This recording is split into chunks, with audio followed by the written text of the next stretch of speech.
Olá, amores! Hoje nós vamos estudar as características da notícia e da reportagem, esse gênero textual que a gente já vem vendo ao longo desta unidade, para que vocês tenham condições de identificar sempre que estiver em contato com textos da esfera jornalística, quando se trata de uma notícia ou quando se trata de uma reportagem. Entre os gêneros mais utilizados em nosso dia a dia estão os gêneros textuais do universo jornalístico. Estudar esses textos é imprescindível para que possamos compreender melhor os aspectos discursivos e estruturais que fazem parte de cada um deles. Outro ponto importante é analisar a linguagem utilizada pelos jornalistas nos diversos veículos de comunicação. Isso é essencial para que percebamos a influência que a mídia exerce na formação de valores e de opiniões da sociedade. Os gêneros textuais, que da esfera jornalística podem ser divididos em dois grandes grupos: aqueles que fazem parte do jornalismo informativo e aqueles que fazem parte do jornalismo opinativo. A notícia é um texto jornalístico que relata um fato recente, que geralmente é composto de título, lead e corpo do texto. O título é preferencialmente curto e objetivo. O lead traz informações essenciais para o entendimento do acontecimento, que responde às perguntas: o que, quem, quando, como e por quê. No corpo do texto são detalhadas e desenvolvidas informações do lead e outras que podem ser acrescentadas no contexto. A linguagem deve estar comunantemente em acordo com a norma padrão da língua. Como a notícia tem o objetivo principal de narrar acontecimentos pontuais, ou seja, os fatos do cotidiano, ela se configura como um texto informativo, que acontece geralmente de modo impessoal e objetivo, sem que o jornalista emita sua opinião explicitamente. Outra característica importante desse gênero textual é a apresentação de dados numéricos e indicação de lugares, visto que estes são elementos que acabam atribuindo maior veracidade ao fato apresentado. Quando há uma fotografia para ilustrar o fato narrado, essa imagem costuma estar vinculada a uma legenda ou a um texto curto que descreve e complementa as informações a respeito do assunto informado.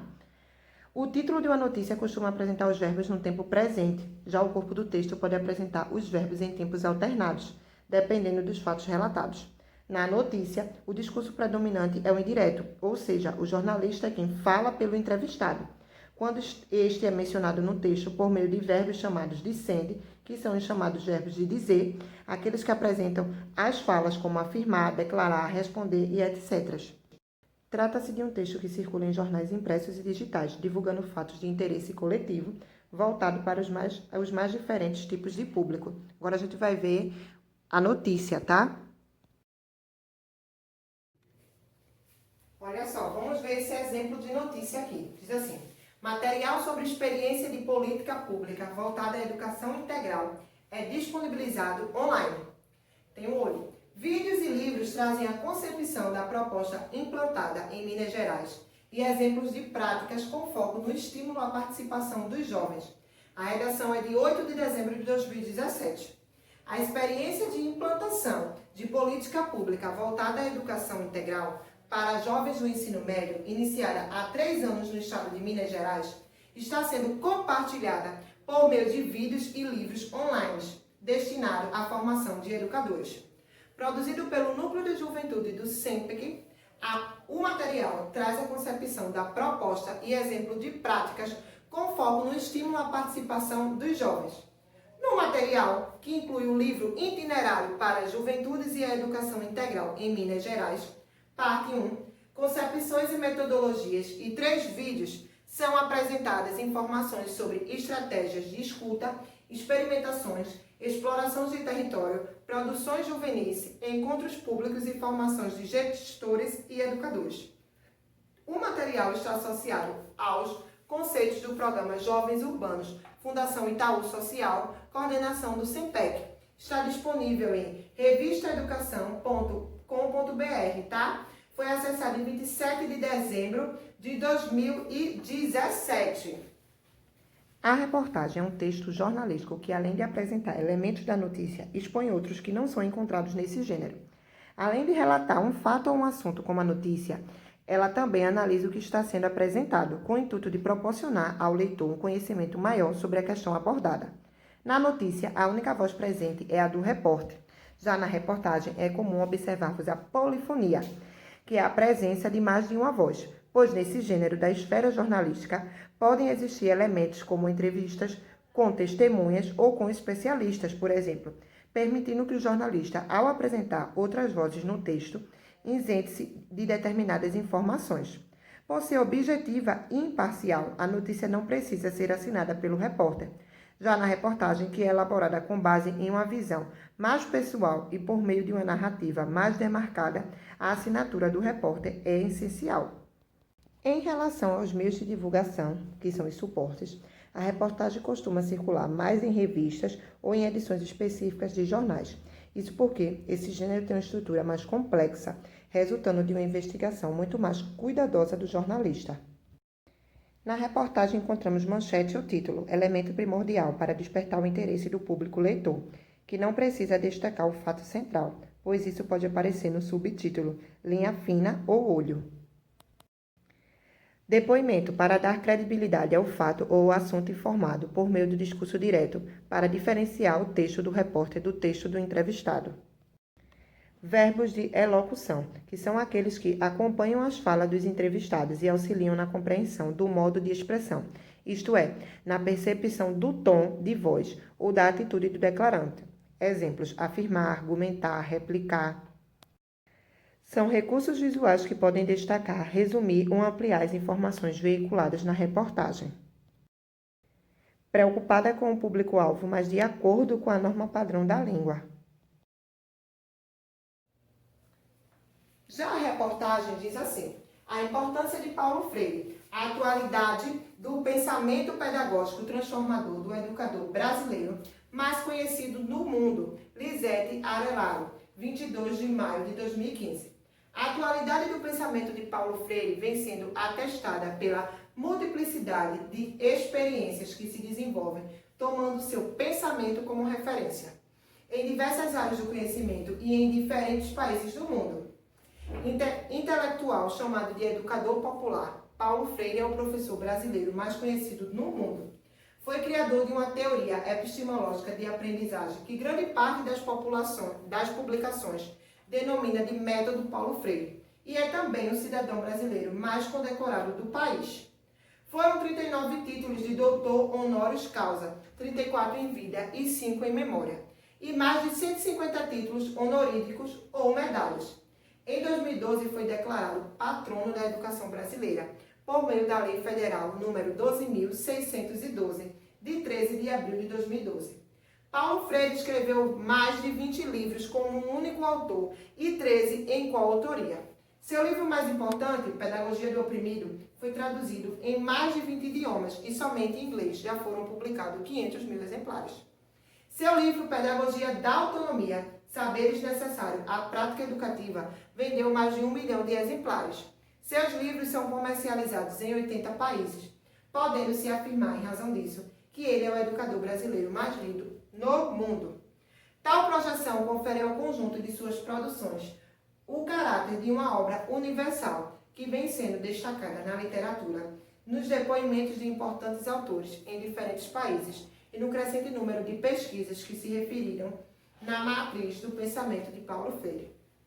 Michel W. Epley, professor da Universidade de Wisconsin, no Madison, um dos mais conhecidos especialistas internacionais na área do currículo e na análise das políticas educacionais, e um dos principais difusores do pensamento freiriano nos Estados Unidos, destaca que as inúmeras obras de Freire serviram de referência a várias gerações de trabalho educacional crítico. Para Antônio Nova, professor da Universidade de Lisboa, em Portugal, autor de diversas obras científicas no domínio da educação, a vida e a obra de Freire constituem uma referência obrigatória para várias gerações de educadores. As propostas por ele lançadas foram sendo apropriadas por grupos distintos, que se relocalizaram em vários contextos sociais e políticos. A partir de uma concepção educativa própria, que cruza a teoria social, o compromisso moral e a participação política, Paulo Freire é, ele próprio, um patrimônio incontornável da reflexão pedagógica atual. Sua obra funciona como uma espécie de consistência crítica, que nos põe em guarda contra a despolitização do pensamento educativo e da reflexão pedagógica. Na área acadêmica, a última década revela grande interesse e ampliação de trabalhos sobre e a partir do pensamento freiriano. Em recente pesquisa realizada pelo portal da Caples, Sal Silva 2008, constatou-se que no período de 1987 e 2007, um total de 804 produções, dissertações e teses defendidas que utilizaram referencial teórico freiriano em diferentes áreas do conhecimento. No entanto, é importante destacar alguns aspectos de sua teoria epistemológica para os que nunca leram para o Freire se sintam motivados a fazê-lo. Dentre tantos aspectos, destacamos de sua teoria a crítica à educação bancária, a educação crítica como prática de liberdade, a defesa da educação como um ato ideológico, a necessidade do professor ser pesquisador e ter rigor científico nas suas aulas, a problematização e a interdisciplinaridade no ato educativo e a noção de ciência aberta às necessidades populares, tá? Paulo Freire é tudo isso e muito mais, minha gente. Planejando. Chegou a hora da sua produção textual. Depois de termos conhecido, analisado e explorado as características e estruturas dos gêneros notícia e reportagem, é hora de você ser um repórter. Você terá o mesmo texto base como referência, mas produzirá 2 gêneros estudados nessa unidade. Então, vão ser 2 textos, uma notícia e uma reportagem, tá? Para realizar sua produção textual, leia o texto Poema tirado de uma notícia de jornal de Manuel Bandeira e apresente o fato abordado por meio do gênero jornalístico estudado, uma notícia e uma reportagem. Atente-se ao fato de que se trata de um poema narrativo em que o eu lírico apresenta informação jornalística e que você vai adequar a linguagem da sua produção, tendo como público-alvo os leitores de um jornal de grande circulação do seu estado. Aqui podia ser o Jornal do Comércio ou o Diário de Pernambuco. Então tem assim, ó, na página 28, poema tirado de uma notícia de jornal. João Gostoso era carregador de feira livre e morava no bairro da Babilônia, no barracão sem número. Uma noite ele chegou no bar 20 de novembro, bebeu, cantou, dançou. Depois se atirou na Lagoa Rodrigo de Freitas e morreu afogado. Manuel Bandeira, libertinagem e estrela da manhã. Quem é Manuel Bandeira? Manuel Carneiro de Souza Bandeira foi um poeta brasileiro que nasceu em Recife, no estado de Pernambuco, nosso conterrâneo. O poeta Vou-me embora para Passa Guarda é um dos seus textos mais famosos e conhecidos. Foi professor de literatura, crítico literário e crítico de arte. Os temas mais recorrentes na obra desse autor são a paixão pela vida, a morte, o amor e o erotismo, a solidão e o cotidiano e a sua infância, tá? Então vocês vão produzir tanto um poema, baseado nesse poema, vocês vão fazer uma reportagem, tá? E uma notícia. Lembrando que eu passo atividade para o 9º ano, só para ter uma noção. A última atividade que eu passei, que era relacionado lá ao livro 1 de português, que era para fazer um anúncio publicitário com um jingle, eu só recebi dos 10 alunos da sala, um só, que foi o de Evelyn. O resto ninguém me mandou, então nem se contem que na caderneta, na primeira unidade, vai ter 10 de média, viu? Porque não tem bebê, não faz atividade e também não tem nota. Olha só, então vocês vão fazer e mandar para mim até sexta da semana que vem. E outra coisa, mandar atividade com 2 meses de atraso também não, viu? Olha só, na página 30, para a gente concluir o capítulo 1, diz assim: de acordo com a norma padrão da língua portuguesa e com a gramática normativa e tradicional quanto à regência nominal, assinale a alternativa incorreta. Lucas deixou o cachorro atado por um poste, tá? No segundo diz assim: assinale a alternativa na qual a regência nominal segue as regras da norma padrão. O gigantismo da internet perde no poder de concentração e análise devido ao acúmulo de informações. Aí ele traz um boxe. Você aprendeu, agora é hora de sintetizar os conceitos aprendidos ao longo desta unidade. Vou falar bem devagar, viu? Regência nominal. Relação particular que se estabelece entre os nomes, que podem ser representados por substantivos, por adjetivo e por alguns advérbios. E os termos regidos por eles. em uma relação que é intermediada por uma preposição, tá? Então, o que é regência nominal? Relação particular que se estabelece entre os nomes, que podem ser representados por substantivos, por adjetivos e por alguns advérbios, e os termos regidos por eles, em uma relação que é interminada por uma preposição. Pronomes relativos. Em determinados contextos, assumem a função de um termo regido e é necessário acrescentar, antes do pronome relativo, a preposição exigida pelo nome, isto é, pelo termo regente. Gênero notícia. Texto que relata um fato recente, formado por título, lead e corpo do texto.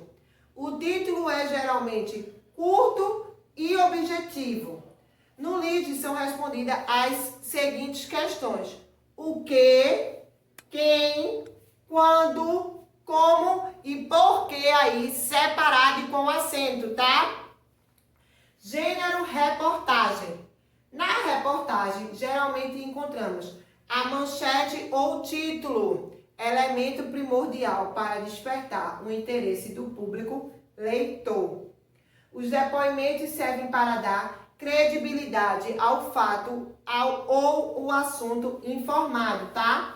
Conto com vocês para fazerem o trabalho da notícia e da reportagem, certo? E até a próxima aula!